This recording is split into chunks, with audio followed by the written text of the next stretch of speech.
Mr. President, Senator West.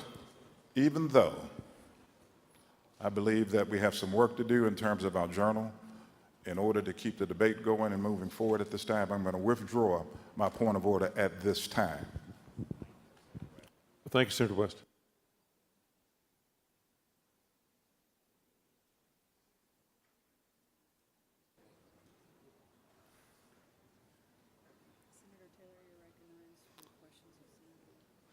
Senator Taylor, for what purpose do you rise? Mr. President, I'd like to continue with the questions I had for the author, please.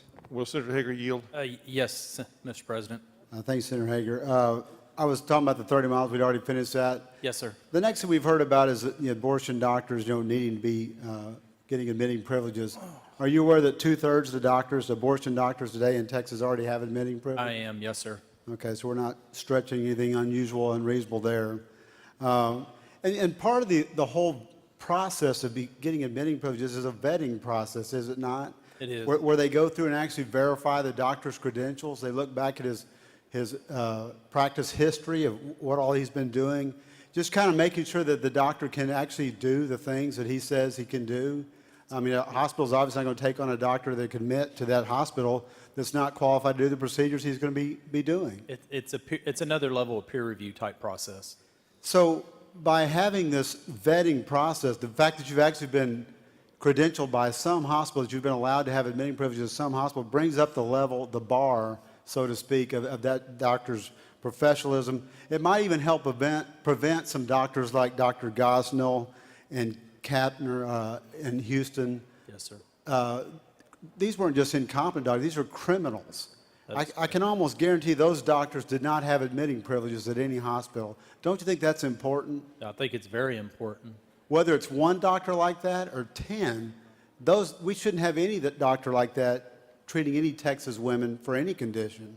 Then moving on about the fetal pain, we've heard a lot of discussion about fetal pain, and moving the prohibition from abortions from the current 6 months to 5 months.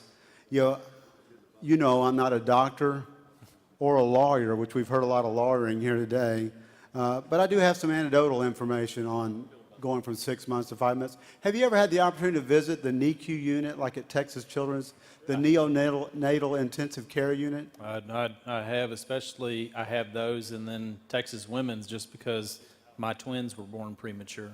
So you've been there. You've seen these little 1-pound miracle babies that they have there. I've seen the babies in the ventilator systems as well as being carried to their mothers. Yes, I have. And these babies are less than 6 months in gestation. They are. In fact, you're probably aware we had a Capitol staffer just this session have a baby born between 22 to 23 weeks, about 5.5 months. Yeah. Senator Hancock's staff. Senator Hancock's chief of staff. That baby is now 3 months old. My understanding is about 2 weeks that baby is going home. And praise God, is going home healthy. It's a miracle.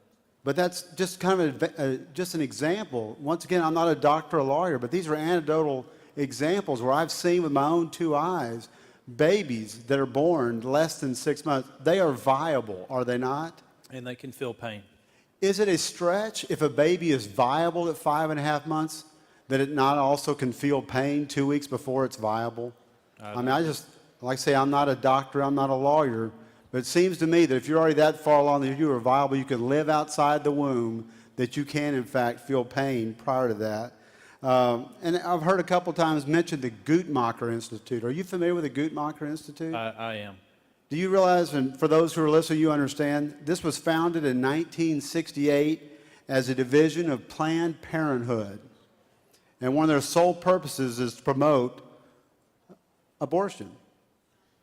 So I'm not surprised at some of the statistics we might hear from the Guttmacher Institute, but I'm not necessarily sure we're going to take that as a scientific journal when we hear those kind of statistics. In fact, the whole reporting, we had that in our committee hearing yesterday, it's self-reporting. So all these statistics we have today have been self-reported. The idea that we're even asking for reports is a fairly recent thing in Texas. We were not asking for those incidence reports before a couple 3 years ago, if I remember correctly. 2011, and the first compilation of data is being put together right now. But it still does not include the incidences that are at a hospital. Right. Because several of the doctors testify that they have never had to check a list to send some type of data in. And obviously, the way the current law is today, a person who presents with complications isn't going to the abortion clinic because they can't find the doctor. Correct. So they're going back to the hospital, and the hospital are going back to their regular OB-GYN and presenting with these issues, and they're presenting him that they don't know to report an incident.